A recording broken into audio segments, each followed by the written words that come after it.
So, good morning, everybody. For today, what I will do is the following.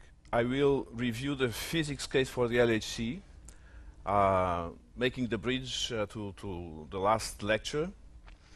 And then I will talk about the collider itself, the experiments, what are the main challenges experimentally, and then I will describe a little bit how the machine has started up, preparing for new physics and for discoveries eventually, and that will be then the subject of lecture 3.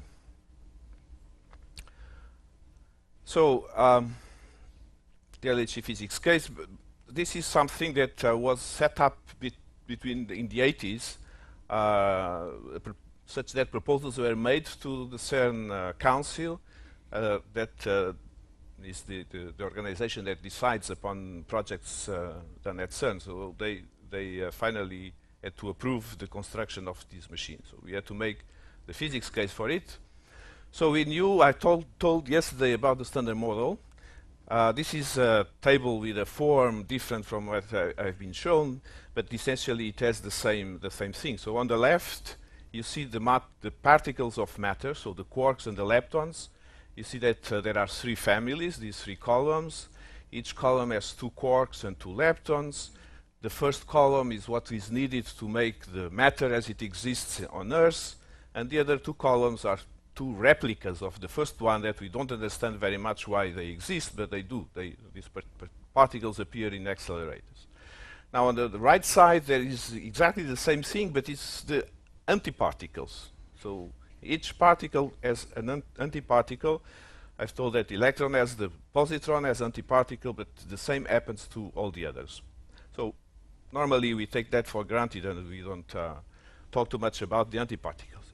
Now on the middle you have these gauge bosons that are the particles responsible for the interactions. And I didn't talk too much about that, and that's why I want to concentrate a little bit on this part. And on the bottom there are a number of question marks, and this is the Higgs, the thing that will come later.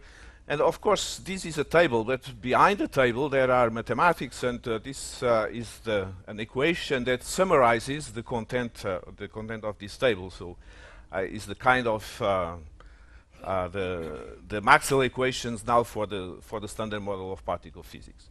For the time being, we are going to talk about how these experiments were done and why they were done at this energy, because of tera electron volt. So when we say the machine is working at 7 TeV or 14 TeV, is tera electron volt. So that means 10 to the 12 electron volt. And when you decide to build a machine, you have to decide which energy are you going to choose. And these are big investments. Better that you are right in choosing the energy. So here there were this fact that the equations only worked with 0 mass. We could then use these equations to understand that this standard model would fail at high energy without the Higgs or without any other type of new physics that could appear. So, and this high energy was of the order of 1 TeV. So that's why the LHC was built targeting this energy. Now, so the LHC was very much built to clarify this issue, but also to answer a number of, possibly answer a number of other questions. And one of the most pressing is this issue of the dark matter that I will talk later in the last lecture. So indeed, we know that ordinary matter is only 4% of all matter in the universe. What is the remaining 96%? Nobody knows. So this is one of the big issues in physics and in cosmology. The LHC may help to solve this problem, or to contribute to solve this problem, discovering dark matter. We'll see. So indeed, the LHC recreates the conditions that happen 1 billionth of a second after the Big Bang. So, and this is an illustration of the Big Bang and the expansion of the universe. And I will go through these things also in the last lecture. So why accelerators?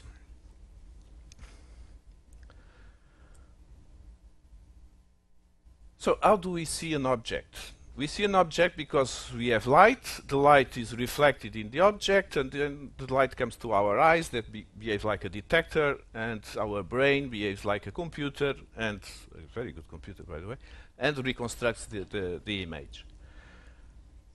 But we know that light are waves. And so light is not reflected by objects smaller than the wavelengths of that wave. So if I have here this wave, it has this wavelength, so the length of the thing. The object is of the same size, and the wave smashes, if you want, to the object and is reflected. But if the object is tiny, the wave goes through, and it doesn't see the object. So you see that in waves of water, everything. If you put something in front of a big wave, the wave goes across without any disturbance. This happens also with light and with other particles. And to give you a scale, the wavelengths of visible light is 0.5 microns around. So this is the size of objects that we can see with a good optical microscope. The energy of these photons is 2.5 electron volt. It's a very small energy. Now, I told you yesterday that particles also behave as waves. This is quantum mechanics. De Broglie has established that the wavelengths of a particle is the inverse of the momentum. The higher the momentum, the smaller the wavelengths. Here I don't put the Planck constant, so I assume it's 1. And so I can use particles to see objects. And the larger is the energy or the momentum, the smaller is the wavelength. Remember also the Rutherford experiment that I mentioned in the first lecture. So a particle beam to see the atom. So we had this 5 MeV particle from decays of polonium. So 5 MeV, M is million. So this is 1,000,000 times larger in terms of energy, then smaller in terms of wavelengths, than the photons of light that I was mentioning before. And that's why, with this energy, Rutherford could distinguish between this model of the atom and that other model of the atom, where we know now that the nucleus is a tiny spot in the center. At LHC and any other collider, by the way, we do similar. So we increase the energy of these particles to have a powerful microscope. So, and if you see the orders of magnitude, so the light, I told you, is of the order of fraction of a micron, so we are 10 to the minus 7 meter. Then the atom, the proton, the quarks, we know that they are less than 10 to the minus 18 meter. I told you this yesterday. And the LHC can go up to 10 to the minus 20 of the meter.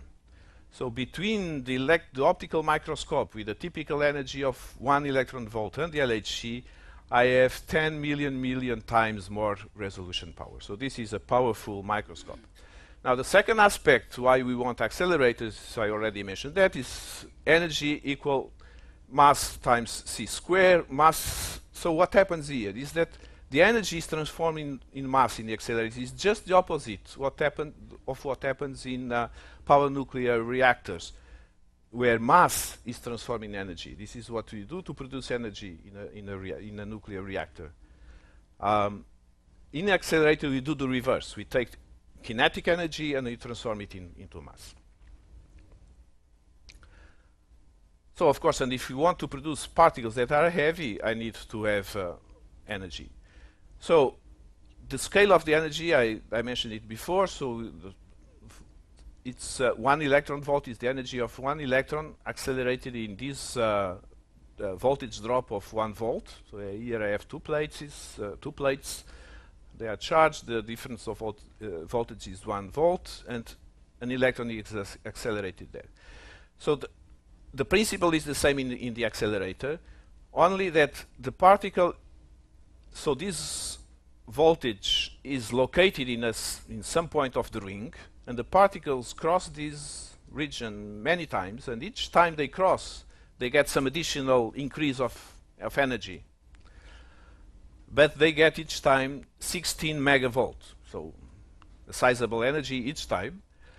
And then after a number of turns, the energy of the protons goes up to 7 TeV. So indeed, in the first operation during 2011 and 12, we have operated the machine with beams at 3.5 TeV, such that the total center of mass was 7.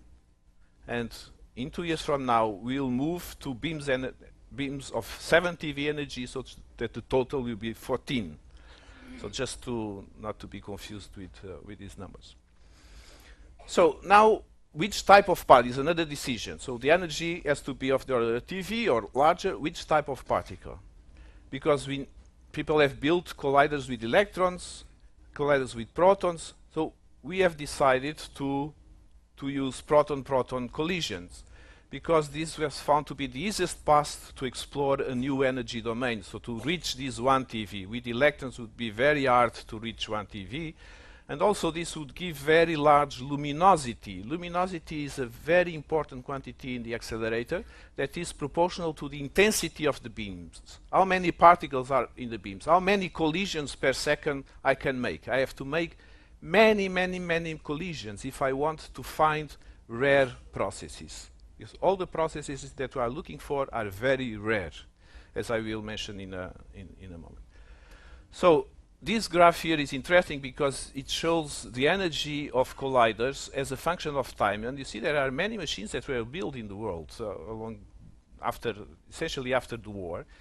But if I count the smaller accelerators that were built by around the 30s or so, I find out that in about 100 years, the energy of accelerators was increased by a factor 1 million. So this is remarkable. So this means that also the technologies have evolved. It's not just that the accelerators got bigger and bigger. It's also that the technology has changed and we could have larger energy. So this research requires accelerators for sure, but then it requires these gigantic instruments, these detectors, to record what happens when the particles collide. It requires computers, lots of computers, distributed computers along the world, to be able to analyze the vast amounts of data that are produced by these detectors. And finally, it requires people. Worldwide collaborations of thousands of physicists, engineers, and technicians able to build and then operate these detectors. So all of this was in the proposal, and the CERN Council in '95 approved the construction of the LHC accelerator with 2 large detectors. So the construction of the accelerator itself, plus 2 large detectors, CMS and Atlas, and 2 smaller ones called ALICE and LHCb. So I've been working on CMS. That's why I will concentrate on this experiment, because the others are similar and I know much less about them, so I will concentrate on my experiment in the following. And the cost of the overall project was estimated to be 6 billion Swiss francs. So what is the community of people using CERN? So you see here countries with the color means that they are users of CERN. The blue ones are the member states. So these are European states that are the member states of CERN. Most of them are members. Then you have the green states that are observers. So they are not quite members, but they have special access to the organization. And then there are the red ones that are also participate. Every physicist in the world is allowed to participate, but they don't really contribute to the CERN budget. But this makes a total of I don't know, of around 9,000 people. Now, if you take one of these big collaborations, like mine, the CMS experiment, so you see this is a chart showing the countries where these people come from. So there are 38 countries involved. There are 2,300 scientists. US is a big fraction, is almost 25%. And you have other countries contributing more than others, but essentially we have the big fraction of of the world participating into this. So there are 175 institutions, that means universities or research institutions, involved in this collaboration. So these are the countries of the CMS collaboration. We miss some of them. We miss Canada, we miss Australia, but the other experiment, that is Atlas, our competitors, they got a different arrangement of countries, but with large overlap. So these are the groups that are doing this research. Now a little bit about the collider itself. So it's large. It's probably an understatement. Hadrons, because it accelerates protons, and protons is an hadron, and it is a collider. Collider is what it does. So the protons are accelerated by powerful electrical fields, and they are guided around the circular orbits by powerful superconducting dipole magnets, these objects here in blue. So relative to the most powerful accelerator that existed when this thing was constructed, there is a factor of 7 in energy above the tevatron in Fermilab, and a factor of 30 in luminosity. So the LHC is really goes above by, say, roughly an order of magnitude relative to what existed. So it's really a marvel of technology. This I will give you some examples in a minute. So the accelerator is underground, is installed in the region between crossing the border between France and Switzerland near Geneva. So in this picture you see here the lake Lac Léman. Geneva, the Geneva town is here on the right. You see here the airport. And this ring has about 10 kilometers diameter, so 27 kilometers circumference. And it has 4 caverns for the 4 experiments that I mentioned before. So this is a sketch of this thing underground. So you have the tunnel. So it's about, I don't know, 3 meters diameter, the tunnel. And then you have these big caverns, of about 30 meters or so. And you have the access shafts to each one of the caverns, and this is 100 meters underground. So what happens here in terms of the particles accelerator? I told you we have protons circulating in opposite directions. The beam is 7 TeV, very energetic and very high luminosity. The beam is not continuous; it's formed by bunches. So these bunches of particles, there are 2,800 bunches around the ring, and each bunch has 10 to the 11 protons. That's why the luminosity is high. So the bunch crossing is 40 megahertz, that is 40 million times per second. There are 2 bunches crossing. When 2 bunches of protons cross, there are about 20 or 25 collisions. So 25 protons pairs that collide, which makes a collision rate of 1 billion collisions per second. And what we want, the constituents of the protons, so these quarks and these gluons interact closely. This is what we are looking for. So it's Spartan collisions. And very rarely, some of these collisions between partons gives rise to interesting phenomena that we are looking at. So let's put it here, selection of 1 in 10 to the 13 collisions. So this is the level of these rare processes that we are looking for. So the Higgs, for example, was expected, according to the theory, is expected to happen at that level. So, and this is a very important number, because how do we know that we have a Higgs out of 10 to the 13? Could be 10 to the 18 or 10 to the 6 or whatever. And the accelerator and the experiments would be totally different if this number is different. So we have to plan, we planned the experiments for this number. And this number came out of the standard model. So it's a tricky game, because we are trying to validate the standard model, but to design the experiments we have to assume it. So it is, we have to be quite sure that the model is quite good. We are trying to see something a little bit beyond the model, this Higgs, but generically the model is correct, because otherwise the experiments would not work. Now, what are the accelerator challenges? So it's the energy and the intensity of the accelerator. It's very energetic and very intense. Because it is very energetic, the particles have to be deflected to make these turns, and to deflect we have magnetic fields, and these magnetic fields have to be very strong, 8.3 Tesla. To create magnetic fields of 8 Tesla around 27 kilometers is a lot of energy that is needed.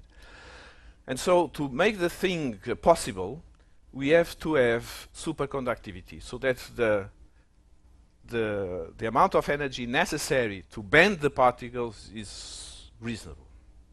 Otherwise, we could not.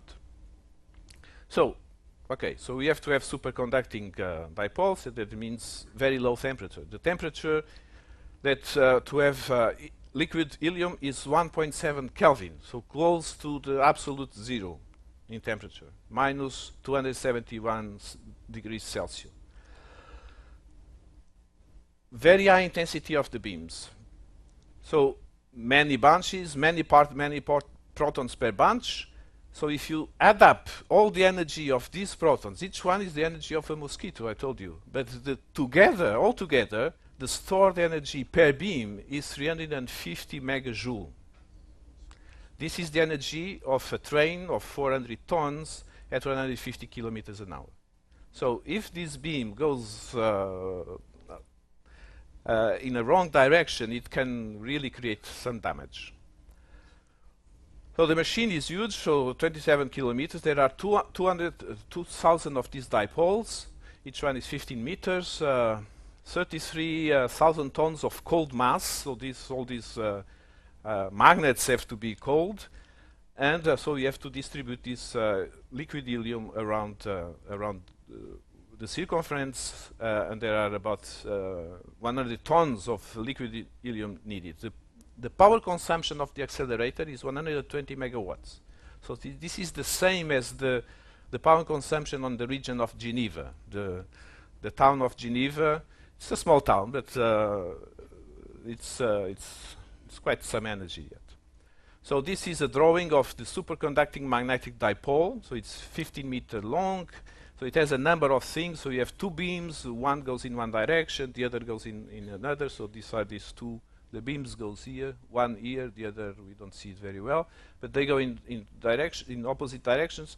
That means that the magnetic field in one here has to be in one direction, there it has to be in the opposite direction to bend the particles as it is needed.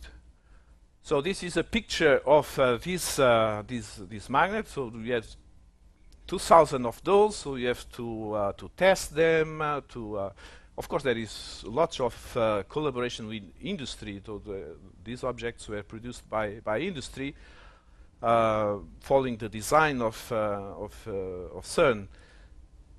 Now, the cryogenics was remarkable. You remember that 100 years ago, On's first liquefied helium, and it took 1 hour to get 60 milliliters.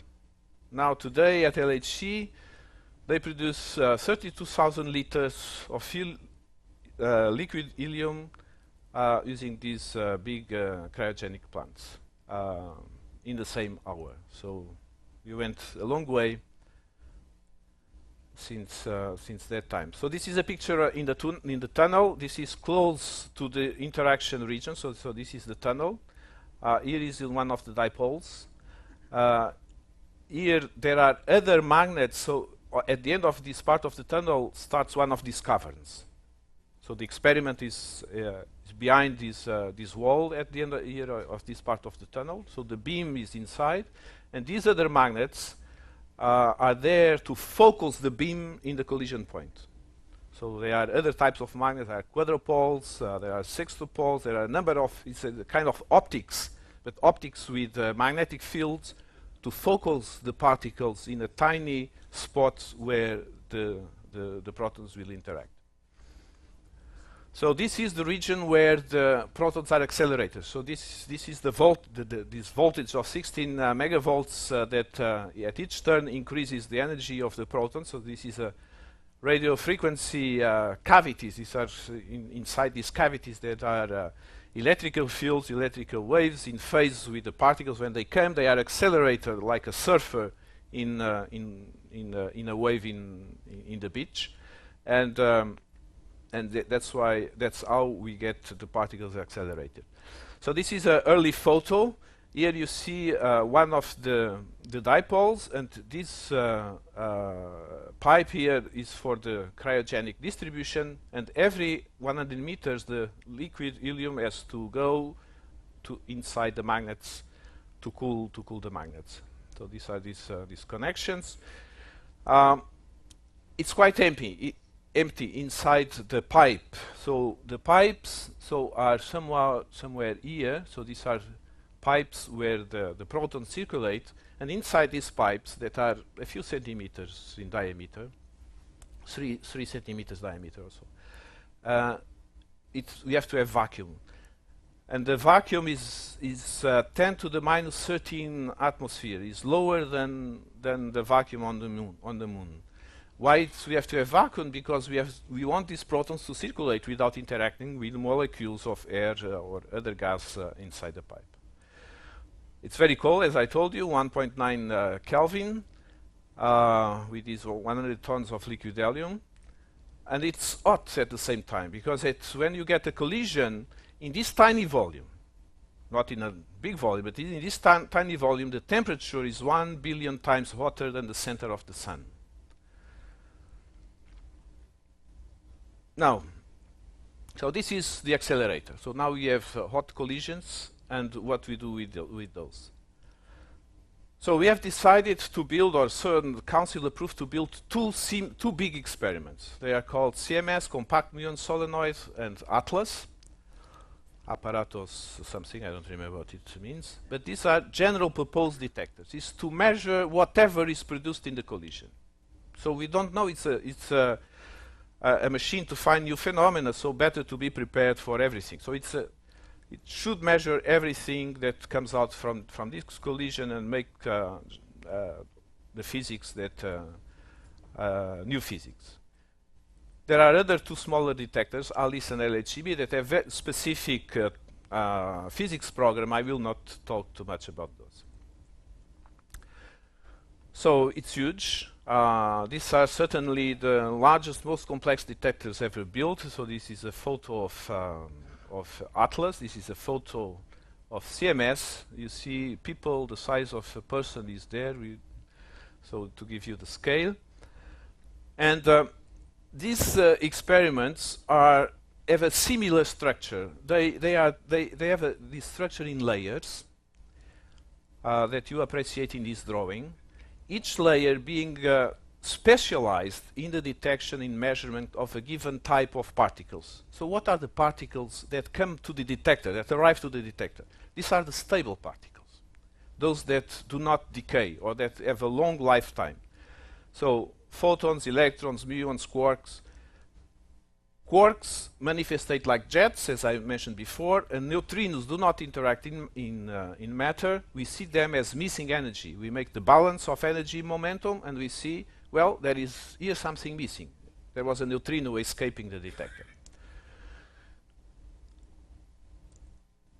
The two experiments have similar goals, but they have two different concepts of the detector, so I will not go into this detail, but it's essentially the magnetic field that is needed in these experiments to measure the momentum of the particles. So the particles are deflected in the field that is created, and the deflection is a function of the energy or momentum of the particles. So, and the two detectors have two different concepts, but they have the same physics goals. And it's good to have two. Why do we have two? We have two because if we discover something, if there is just one experiment, is it true? Did they miss something? So it's better, or is always necessary, to have two experiments at least to validate an important result. So it was crucial to have these two detectors. On the other And there is a huge competition between these two experiments, and so that makes things moving very fast indeed. So this is a picture of Atlas. So they have these huge coils. So these are coils. Each one of these objects is a coil, such that it creates a toroidal field, a field that the lines of the field are like these, are circles like this. The CMS experiment is more compact. It can be it's a cylinder cut in these slices, and here you see the slice is open, so the detector is open, and the detector can open and close. So we can open the detector to repair things and so on. So here is when it is open, and here the next slide you see it closed, and you see the same structure in layers. And that I will describe very briefly in a moment. But the important element here is this whitish thing that is a superconductive coil. So it's a solenoid. And this solenoid is the largest solenoid in the world. It produces 4 Tesla. It has a 6-meter diameter. And taking a picture when the detector was open, so we see here one of these wheels of the big detector, and the coil is this thing here. So inside the coil you have other detectors, and outside the coil you have still other detectors. Which detectors are there? So this represents the structure of the detector, and it's there to understand a bit how these things work. So this is just this cut here, you see. So we have charged particles, so we have to see the trajectory of the particles. This is the function of these silicon detectors, is the tracker made of silicon strips and pixels. This is here to measure the electrons and photons, is the electromagnetic calorimeter. Then is the hadronic calorimeter that measure protons and neutrons and hadrons, pions, kaons. Now this is the coil. And then we have detectors outside that measure muons. So muons, I told you before, that are the particles that traverse matter with some facility, so they do not have a strong interaction. And so they cross all this matter, and they are seen in these detectors here. So you appreciate the deflection of the trajectories. So in this deflection, as I told you, measures the energy of these particles. So these are illustrations of how this thing works. So this is the muon. Here it goes, and it leaves then these signals in the detector, and with that we have to reconstruct the trajectory of the muon. This here is what happens, I think, to an electron, and what happens to a charged hadron. So it gives a track, and then the cluster in the. So in these calorimeters, what happens here, for example, is a proton that arrives to the calorimeter. This calorimeter is made of brass, so it's an heavy material. The proton interacts with the brass, and when it interacts, it creates a shower of other particles. So all the energy of the proton is dissipated in the brass. So then it's lost in the brass. We see nothing, but intermediating the brass, there is a kind of sandwich with active sensors, so layers of what we call scintillators that capture a fraction of that energy. So we make a sampling of the energy. So that's why we call this a calorimeter, is there to measure the energy of these particles. So we measure energy in 2 ways, by deflecting in the magnetic field and by the energy deposit in these calorimeters, for those that deposit the energy in the calorimeters. And the photons and electrons is the same thing. So I will now move to, I will not spend too much time on this. So to give you an idea of what was needed to develop this detector, it took 15 years. It was a long time. Because the problems were complicated and we had not the technologies at hand to build the detectors. So there was a kind of a risk taken in some cases, saying, okay, we have some time, we bet that we'll be able to develop this new technology. I'll give you one example. But before that, these magnets these superconducting magnets, both of Atlas and CMS, are examples of extreme engineering. So this, in this plot here, you see the stored energy versus the energy per unit of mass, and on the top right, you see the CMS solenoid that is much above all the other magnets and solenoids built before. So it was really a jump in technology to build this solenoid. So a new superconducting cable had to be developed. So those that existed didn't work for this application. So this is the basic cable. So it's niobium titanium in the core. So this part here is really the superconducting part, and then there is different types of aluminum around to stabilize this cable.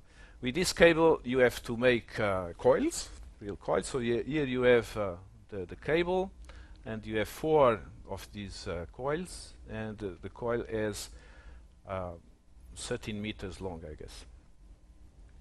So here is the coil already inside the vacuum tank, because the coil has to be embedded in liquid helium so that it's superconductive. But to conserve the temperature, you have to have vacuum around, otherwise the thing warms up. So this thing here has a vacuum tank, and then it has inside the coil, and there's the pipes to bring the helium and so on. This is a picture of the Atlas toroidal system that is as impressive as CMS by its dimension. Now the tracker. I told you that we have to reconstruct the trajectories of the particles. How do we do that? So this is the central part of the detector is done. This is done with silicon technology, the same technology that is used for the chips in the computers. But here it's used as a detector. So we have strips. So this is a strip of silicon, 100 microns, a few centimeters long, and these are pixels of the order of 50 microns.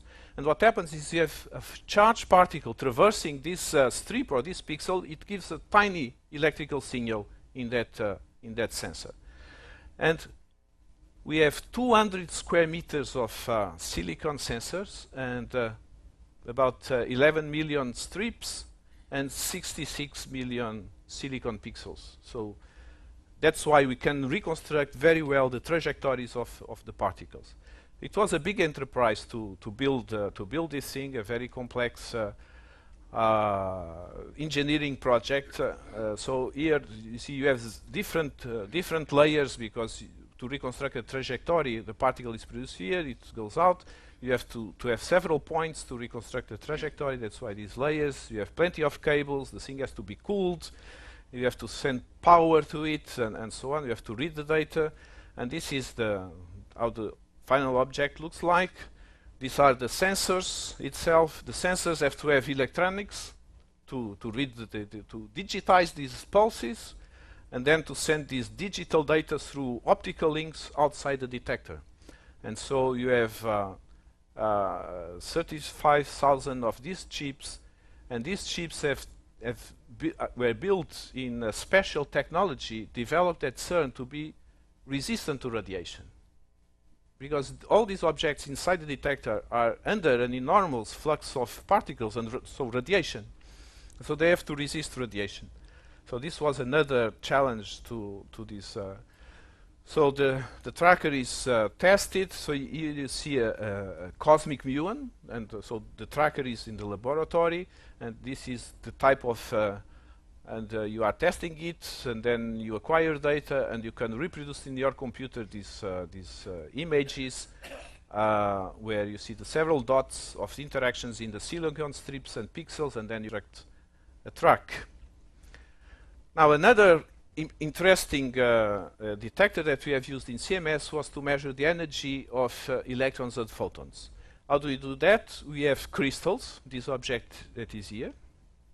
So these crystals are lead tungstenate. So they are heavy as lead and tungstenate. And the density is about 8 grams per cubic centimeter or so. And they are transparent, and they are doped with something that when a charged particle traverses, it emits light. So an electron interacts in this crystal, and there is a flash of light. So that's, and the light is proportional, the amount of light is proportional to the energy. This is how we measure electrons and photons. By the way, this is the same technique that is now used to measure electrons and positrons in positron emission tomography in the hospitals. It's exactly the same technology, and the technology there came from these experiments. So the light is then measured, converted in an electric signal by a photo detector that is glued on the back of the crystal, and we had to produce these crystals. And when we started in '93, these crystals do not exist. And there were crystals, but they were not resistant to radiation. So we exposed it to radiation, and they became yellow. They became non-transparent. So someone from Russia came up with a sample of crystal, 1 centimeter, saying, I have here a crystal that can do the job. But we need tons of crystals, not just a sample. And but then we decided, let's invest on that. Let's try to push this thing forward. So we made R&D along a number of years to improve the radiation hardness of these crystals, so to its strengths, eliminate defects and so on. Then we went to prototyping, then to mass manufacture of this thing, then to system integration, installation and commission of a detector, etc. It took 15 years. So this is how it takes to build these things. So these are some pictures of building the detector. So you have here the crystals being inserted in these type of modules. And here you have a super module. The crystals are already there installed in this part, and then on top of it you put electronics to read this thing, plenty of cables. Then you close the super module and you insert it on the detector along rails, and finally you have this barrel thing in your detector. Still, you have to take out of here the information. So there are thousands. So there are a few thousands of optical fibers coming out, and they arrive to objects like this that are crates of electronics that were built specific for the experiment. So the detector is here on this cavern. The fibers go through here the bottom, and then they go up and go to a neighbor cavern where you have these electronics. Because here there is a big wall such that people can work here without being affected by the radiation due to the machine operating. So when the detector is operating, we can be repairing things that eventually are not working here in the electronics. So these caverns are of course underground, and these are the two caverns here with the buildings on the surface represented there. So we don't show normally very much of these electronics, but indeed there are many electronic systems in this what we call service cavern. There are about 150 racks of occupying 2 floors of like this. And to give you an idea, they are not all identical. They are very different. So this is for the ECAL, then for the HCAL. This is a trigger system. So this is another system, yet another. So these things, each one of these different systems is built by a different group of universities. So there is, for example, here I don't know exactly what it is, but there is certainly 1 or 2 or 3 universities that are responsible for this part. And they have engineers, they have physicists that define what is needed. Then they are responsible to operate it and so on. So there are other detectors. I will not spend time on this because it's too detailed. There is the muon detectors outside. That here is a chamber being inserted in the detector. So these detectors were assembled on the surface. So we had we made a big building on the surface, this big hall here in yellow, and we assembled the big pieces on the surface. So this was the year 2000. Here you see starting a shaft being drilled, and at some point they found a sheet of water running at minus 40 meters. Was a problem to continue the shaft up to 100 meters. So the solution was to freeze the soil before pursuing the shaft excavation. So they injected the liquid nitrogen to freeze the soil to be able to pursue the excavation. It was quite a challenge in terms of civil engineering. So here you see these big iron pieces that we call the yoke for the magnet. So when you have a solenoid, so this is the solenoid, the coil, and you have the magnetic field along the axis of the solenoid, but the magnetic lines of the magnetic field have to be closed, and they close when through this iron. So this is one of the functions of the iron. The other in red, right? The other function is to filter the muons, to leave them to flag the muons. So this is a picture of the assembly of the coil, and here the coil is installed. Here we start putting chambers, muon chambers, in these slots in the and you see the years passing. So this is already 2006. Here we inserted the hadronic calorimeter on the surface to see that everything fits and it's okay. Then we power the magnet to see if it works. So before moving it down, we had to make sure that it was working, giving the magnetic field that was needed. We installed other detectors. These are the end caps, because we have a barrel in these detectors, and then we have two end caps that close the detector on each side. And this is one of the things on one side. Now this is the cavern when it was becoming ready. And then we started lowering big pieces into the cavern. So we had a crane on the surface, and this goes through this shaft. And this was the first piece. It was this piece here of the detector on this left side being lowered. The cavern is still empty. There is no detector. It's just this infrastructure. Now this is one of the end caps going down with this nose that enters then in the barrel. Then we start lowering the wheels, the big wheels, and each time this takes a long. This one was the largest object. Is the center wheel with the solenoid.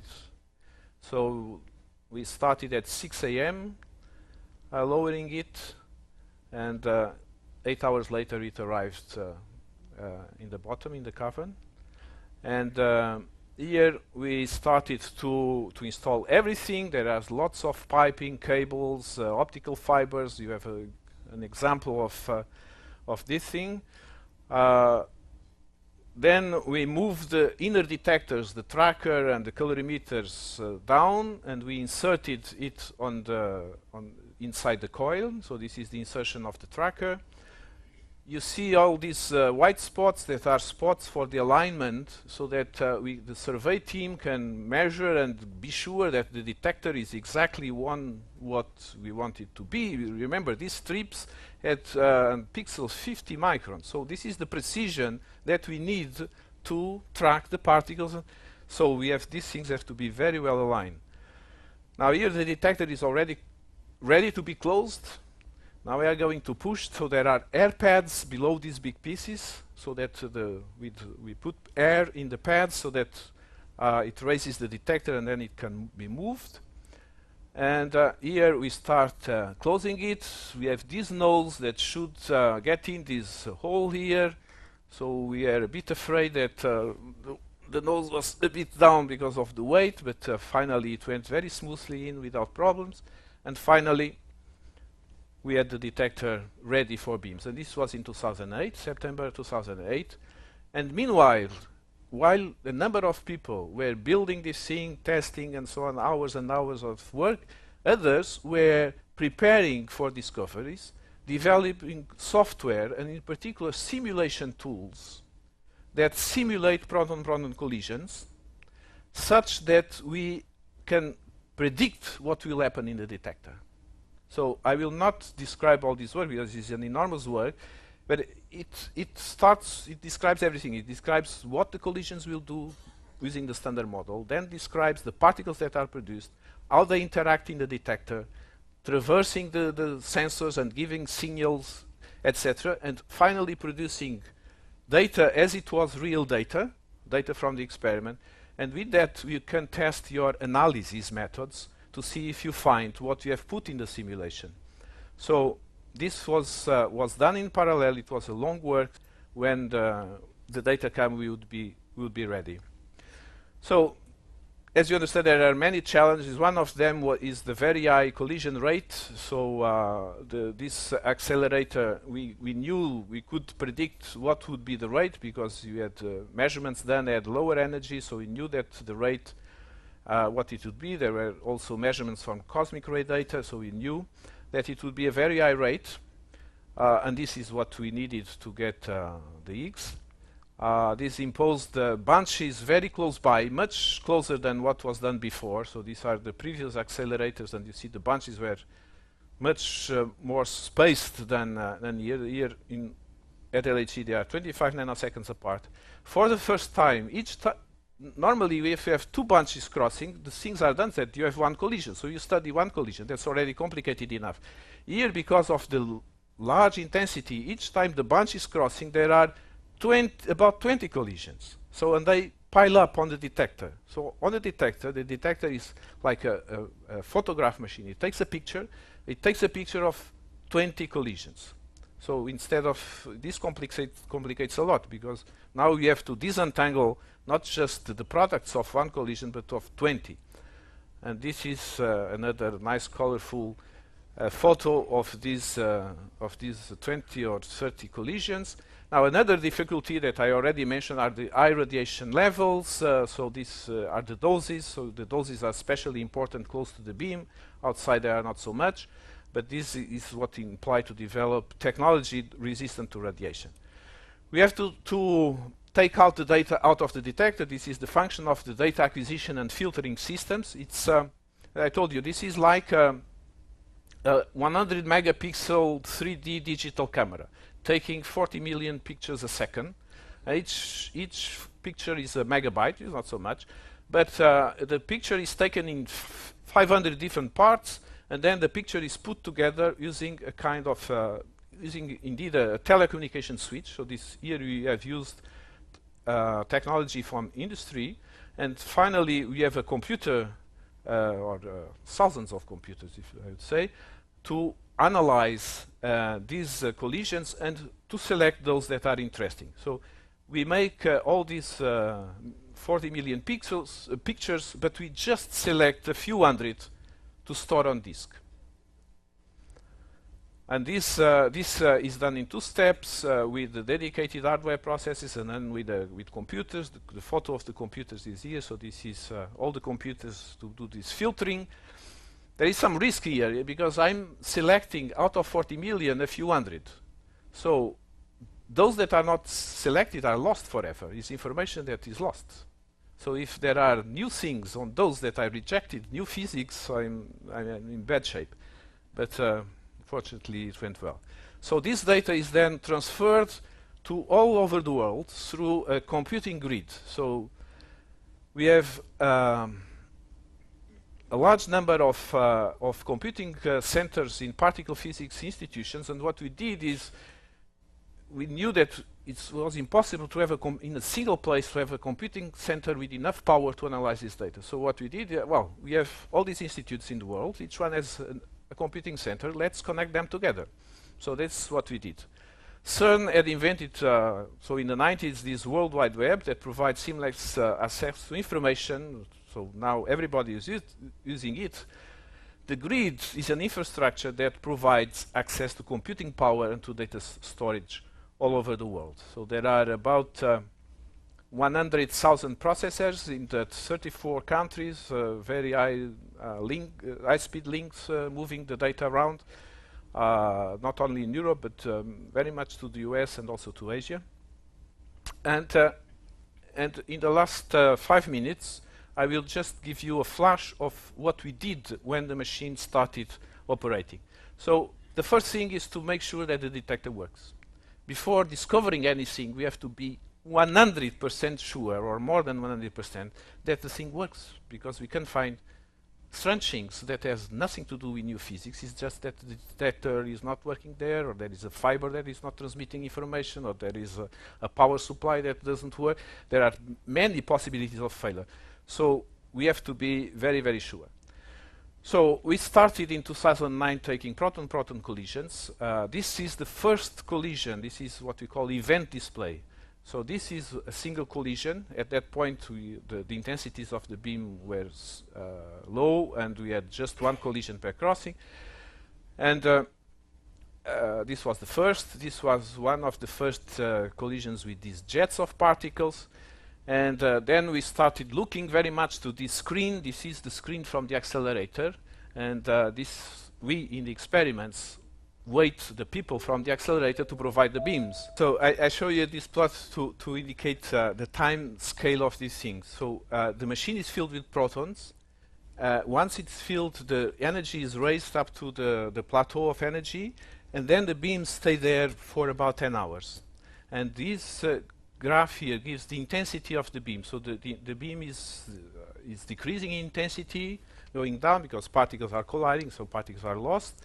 And when it reaches some level, they stop. They dump the beam in a big block of concrete where they can dump all this energy, and they prepare for a new cycle. So, and then there are some messages here. For example, in that day they said world record for luminosity for hadron machine. Very good. So this is our screen. So here in our experiment, we are looking to all this information to see if everything is going well. You see that all the components here are running. When it's that's good sign. Otherwise, it would be red. And we have a number of control rooms. So this is the main control room in the experiment site. This is at Fermilab in the US. So they have they're a remote operation center. And it's good because with these time zones, they can work on day while we are sleeping, and in Europe. And here is a quality monitoring center in the main campus of CERN. And indeed, anyone has a laptop. I eventually could, well, here the network is not so good, so the internet connection, but I could connect to the experiment and monitor it, not to control, but at least monitor to see if everything is okay. When things go well, people have very nice moments and they are very happy. So here are happy people commemorating. We commemorate everything. All the occasions are good to commemorate. And so here I took this from another presentation. I have a number of slides that I will go quickly, but the message here is the following. This is, says, tracking performance. Here we are making sure that the tracker, what we do, we measure a number of things, quantities, basic quantities related to this detector. We have the dots that are the experimental points, and then we have lines that are the simulation. So I told you about the simulation that we call is many times referred by MCs, Monte Carlo simulation. We call it Monte Carlo simulation. And you see how well these things agree. So in any case, in all the cases that we have observed, we see an extraordinary good agreement between the data and the simulation. And this was fundamental to achieve this level of description, such that we are sure that the detectors are working well. So this is for photons and electrons. So you can find photons as we expect. We can find jets. We can find this missing energy, these neutrinos, and every time you have a distribution, I have data points. In color, I have the simulation, and the two things agree. So in some cases, they didn't agree immediately. We had to understand the problem, why it was not agreeing, but finally it did. And then we discovered particles. We saw distributions with these peaks that corresponds to the particles that I mentioned yesterday, all these hadrons that were discovered. Here is the pion, pi 0. Here is the lambda, the kaon, this kaon measure that I mentioned yesterday. Also the J-psi is observed. And then we observed W's and Z's. And finally, we did in 1 year, well, a bit more. Starting in 2006, we started seeing muons from cosmic rays. And then when we started operating the detector in 2009, 2010, we found the pion, the kaon, the J-psi, the upsilon, that is the big quark, Z bosons, the top quark. So we rediscovered the standard model, if you want. So once this is done, we are sure that the detector is working because we have measured all the processes that are now. And only now we can go and look for new things. So this is the key of success in this game is to be absolutely sure that of the quality of your data. So this is the end of this lecture. Now we are prepared to go to the Higgs discovery in the next lecture. Thank you.